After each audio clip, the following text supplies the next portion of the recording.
So a couple of days ago, Nigerian presidential hopeful Peter Obi was on CNN.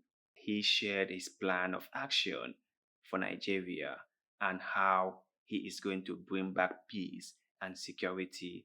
So I want you guys to watch this.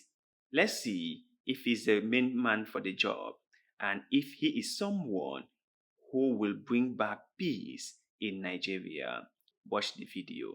He's a wealthy businessman with a penny-pinching reputation, and he's shaking up the Nigerian electorate as he takes on two political heavyweights ahead of the country's 2023 presidential election. You are certainly the most popular presidential candidate in Nigeria right now among young people. There is just so much momentum behind you. But here's the problem. Nigerians are used to being disappointed by their leaders. And when you think about some of the problems that are facing the country right now, they're systemic. I'm talking about corruption. I'm talking about oil theft. I'm talking about insecurity. I'm talking about the fiscal hole that Nigeria is in right now. Can all of that really be solved by one person? Well, if you have a leader that is competent, have the capacity and commitment to start dealing with it, you're not going to solve it overnight. But there will be a clear, visible, measurable attempt to dealing with it. And they're things that are solvable. They're things that can be dealt with decisively. But you have to have a leader that, if you look at what he's been able to do in the past, you can say yes. If indeed you do become Nigeria's next president.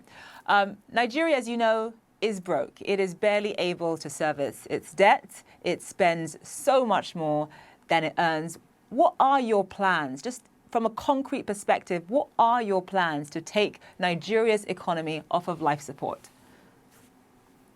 Well, a variety of things. One is that you have to deal decisively with the issue of security. It's impacting negatively on your economy today. You have to deal with it head on, because you have to get your farmers to go back to farm and start ensuring that the vast land of the north are invested, are cultivated on. You have to start pulling people out of poverty as quickly as possible.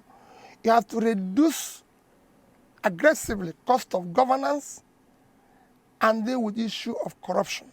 Anyone who knows anything about Nigeria knows that it has this embarrassing reputation of, despite the fact that it is Africa's largest oil producer, it imports refined fuel. What is your plan for transforming Nigeria's economy from a consumption economy to a production economy? Let me use the issue of oil, for example. There's no reason why our refineries cannot work. There's no reason why we should not encourage private sector to build refineries and operate them. And they're not rocket science. It can be done as quickly as possible. You can use today the side to remove the fuel subsidy, use the resources to support critical areas of production, from critical infrastructure to education to supporting investment in refinery, which will be, like I said, done within a shortest possible time. A lot of Nigerian presidents have come in and talked about revitalizing the manufacturing sector, investing in refineries, but change, as you know, has been very, very slow. Why is it going to be different with you? And what would you say were the biggest hurdles in making sure that all of the things that you've just listed come to pass? Well, what people need to do is to go and look at what I promised as a state governor when I said I'm going to turn around education, health, pull people out of poverty, bring sanity and civility in governance in Anambra State, whether that happened or not. When I said we're going to save money, did we do that? So we all have heard what he said about how he plans to govern Nigeria and how he plans to make sure that peace and security is being brought back in the country. But if you ask me, I personally think that all the answers or all the response to the questions are really, really vague. He didn't actually nail it down on how he is going to get anything done. About security, he didn't mention what he is going to do specifically to bring back security. About the issue of Delta State with all the crude oil thievery, he did not say what he is going to do to change things. About winning support in the North, he didn't say what he's going to do to push back or to eliminate the insurgency group Boko Haram. So most of the response or most of what he said are just general statement. Everyone has been saying that it was the same thing Buhari said. It was the same thing Jonathan said. It was the same thing Yaradua said. Even Obasanjo, it was the same thing they all said. They all promised to bring security. They all promised to make sure that Nigeria becomes a country that everyone can be proud of. They all promise to make sure that the common man in the street is being taken care of. They all promise to make sure that Nigerians can have constant electricity. They all promise to make sure that Nigerians can drive on good quality road.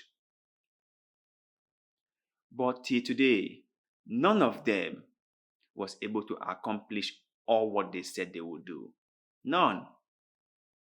So Peter Obi is just one mainstream politician who is now coming to give his own promises to the people. Because I believe 8 years ago, if I'm not mistaken, it was the same thing Buhari said, how he was going to wipe out corruption in the system. He was going to make sure that those who are corrupt will be prosecuted and jailed. He was going to make sure that there was no room for corruption in Abuja. But you guys saw what happened, right? Nothing changed. Nothing. Corrupt officials are still there, embezzling government funds. Didn't he say, Buhari, that he was going to target and push back Boko Haram?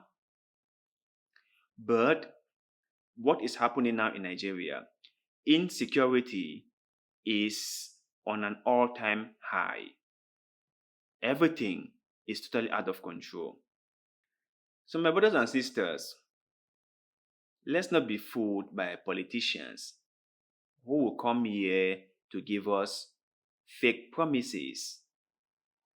We will believe in them and we will vote them into offices and then they will abandon us. Let's not put our hopes in them. Let's believe in ourselves and put our hopes in ourselves. Let's fix our lives. Let's work hard every day to better up our lives. Because politicians only have their own interests at heart, not ours. They will never put us first. They will always put themselves first. So my brothers and sisters in Nigeria, after listening to what Peter Obi had to say, do you think he is someone we can trust? Has he proven himself before? Those of you from Anambra State, when he was the governor there, did he do anything that greatly impacted your life positively? Let us know in the comment section below. Like always, we love hearing your takes on the stories that we cover on this show. And one more thing, if you came across any story on Facebook, on YouTube, on Twitter, on Instagram that you thought it's worth sharing with the rest of the world, please send it to us through any of our social media platform and we shall talk about it on this show. You can also support us through the crowdfunding website, Patreon, or directly to us through our PayPal account. Thank you very much for watching this video and see you in the next one. Goodbye.